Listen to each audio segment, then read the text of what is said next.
17. 17 years. That's how long it's been since the Bills have qualified for the NFL playoffs. The most powerful motivational speeches that I have ever heard came from people who told me I couldn't do something. Because when they told me I couldn't do it, I was bound and determined to show them that I could. Tell me I can't do it. I will prove you wrong. I will show you.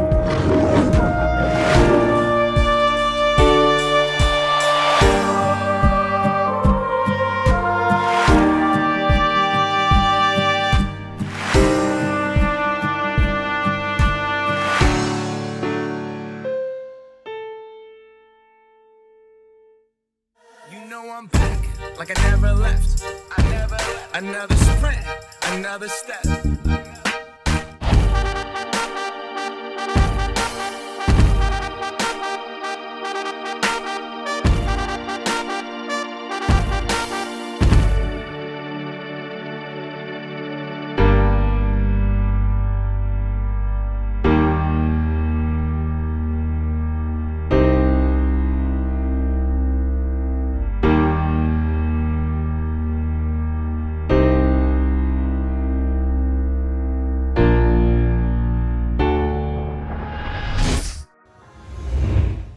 Yo, what's going on, everyone? It's your boy D-Lloyd. It's been a long time since I said that, but I am back. The series is back, and we are here with a Madden 18 franchise mode series with the Buffalo Bills. Now, it has been 17 seasons since the Bills last made the playoffs, you guys. The last playoff game was the Music City Miracle against the Tennessee Titans, but we're going to look to try to change everything around now. For right now, we will be playing on all Madden default simulation sliders. We will go ahead and start tweaking that as we progress through the year. 9-minute quarters for right now. That might go up to 10, maybe go down to 9. We'll see how everything kind of plays out during this preseason. But we're going with the Bills. We have the updated roster. I'm going to show you guys the roster in a second. Everything, of course, is going to be on manual. We want absolutely full control of just about everything. But we're going to go ahead and take a look at the roster. It is the updated roster. So there is no Sammy Watkins on the team or no Ronald Darby, who had a great preseason, by the way. But of course, LaShawn McCoy is our best player. But at quarterback, we do have Tyrod Taylor. He's struggling a little bit. He's trying to fight for his job, but he's still at 83 overall, 28 years old. That 88 speed is definitely going to come in handy, and he has decent accuracy, so he's going to be our guy to start off. But how long is he going to be the guy? I'm not quite sure yet. We will always explore other options for that quarterback position. LaShawn McCoy, 29 years old, getting up there in age, but he is clearly the guy, the every down back, the workhorse guy. And on top of that, we don't really have a good backup. Tywan Jones is there with a 73 overall. You have Williams there with a 66 overall. But LaShawn McCoy, his elusiveness is absolutely crazy. I love the ball carrier moves in Madden 18. So we're going to have a lot of fun playing with LaShawn McCoy. If you know me, we're going to come out in the spread offense. So a lot of fun. Giving him the ball in space, it should be a good series. Jordan Matthews, that is our top receiver without Sammy Watkins, only a 79 overall. We have old man Anquan Bolden with a 77 overall. So some receivers who are average, but there's pretty much nobody else on the block to try to go ahead and get. We do have Charles Clay. That is a bright side to our offense. Our left side of our offensive line is actually very good. We have Cordy Glenn. He's going to be our left tackle. Left guard, we got Richie Incognito, of course. But then at our center position and our right side is where things start to get a little weak. Now, there are off-ball injuries this year, so I'm going to have to get a backup center because linemen can now get hurt. I've been playing a couple of practice games, and I have seen linemen go down with injuries. But our defense, they're pretty good as well. I'm excited to play with Shaq Lawson and see how his career ends up unfolding. For our right end, we have Jerry Hughes, for now 29 years old, but he's definitely going to be a good start. Marcel Darius is going to be clogging at the middle along with Kyle Williams. Our defensive line is very, very solid. Gerald Hodges Jr., a good player in this game, just really doesn't fit my style for that 4-3 outside linebacker. I want somebody who could cover, has a little bit more speed, so maybe at some point we want to go ahead and replace him at outside linebacker. Now, Preston Brown, Reggie Ragland, that's going to be a competition to see who's going to hold down the middle spot.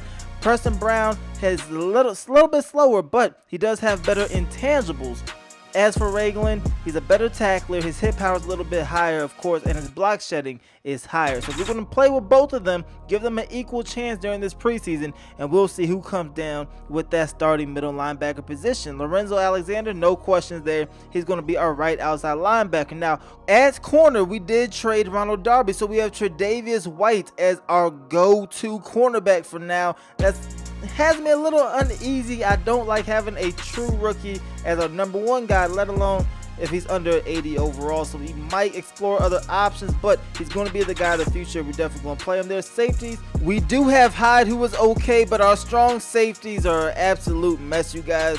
Immediately, we're going to end up going to free agency, and we're going to look to see what's there. But one thing I do like about the Bills, we have 2 first-round draft picks this year. We have our own, of course, and we have Kansas City's, who is a very good team. I hope that both of these draft picks are late in the first round, because that means we did our job in season #1. Now, looking at the trade block, if you guys see any player we should go after, you guys let me know in the comment section below. Tevin Coleman, who is interesting because you know Devontae Freeman's there, but obviously we do not need another big-time running back like that. Looking at the tight ends, I see Richie Rogers there, of course. Linemen, there's a couple of good ones. I did like this John Greco guy. Don't know if I should pull the trigger on him or not, because you do know this year awareness for the linemen matter.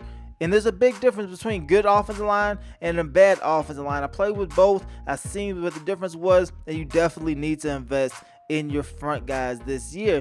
Bruce Irvin is another guy who's very interesting to me, because I could move him to the left outside linebacker position. I don't know what I would have to give up, but that is somebody I am interested in possibly trading for. You guys let me know how you guys feel about that in the comment section below. And then for secondary, really nobody there that we should go ahead and trade for. So I went ahead and also looked at free agency to see what else was there. Of course, quarterbacks, don't really need none. Colin Kaepernick is the top guy. Then Ryan Matthews, D'Angelo Williams, maybe possibilities for backup running back positions, but I think I'm a hold steady with what I have so far. Receivers, Vincent Jackson is the top guy right now. Stevie Johnson, another guy maybe we could bring back. He could finish his career in Buffalo, but I don't really see the need to sign any of those guys right now. We'll see if any injuries happen during preseason. Jacob Tamme is there at tight end, but I'm very comfortable with the tight end position. If I did sign one, maybe Ladarius Green, that 89 speed is definitely going to be a mismatch. You guys let me know if we should also bring in Ladarius Green. I looked at the offensive line. You have to go ahead and see what the possible replacements can be. I can also go with this guy right here. I think it's Jeremy Zuta. I might be saying his name wrong, but that 92 awareness for that center position. If you don't know, the center's awareness is counted twice for your overall offensive line awareness. So having him there could definitely beef up our offensive line, and that is another possibility, because we know we have to get LaShawn McCoy. The Rock Shady has been running all over the field this year. Defensive line, like I said, we're pretty set. I did my due diligence, seeing who was out there. Left outside linebacker, nobody of interest for me. Middle linebacker, Perry Riley, but I think I have my 2 middle linebackers of the future. We just have to see which one is going to be our guy. But one major possibility that we might go with is Darrelle Revis, free agent in real life. Nobody has picked him up. Really no rumors of anybody picking him up at this point. He is older, 32 years old, but he would be our best cornerback, and maybe a 1-year deal we would have to pay him. But you see his stats right now, the 82 man coverage, not that bad. His zone coverage at a 76, so a decent guy for us. We're going to go with a lot of man. We're also going to run our fair share of zone, so we want a balanced type of guy, but he could be the guy for right now. $6 million for 1 year. I think it might be worth us going ahead and just securing them for at least 1 season and then going from there. And then the strong safeties, just about everybody is better than the strong safeties we have now. I'll see if there's anybody I would like to trade for. If not, I'll probably come down this free agent list and just sign some players. But that is pretty much everything we have for this episode, you guys. I am excited to be bringing this back to you guys. If you guys have any suggestions, you guys let me know in the comment section below. Like I said, super excited to be back making these videos, super excited to be playing Madden. I'm having a lot of fun with Madden 18. I like the core gameplay this year, so I think this series should be a lot of fun. But you guys let me know how you guys feel about the moves that we should possibly make. Any suggestions, anything like that, tips, you guys let me know in the comment section below. It's your boy D Lloyd. I'm gonna see you next time. Peace.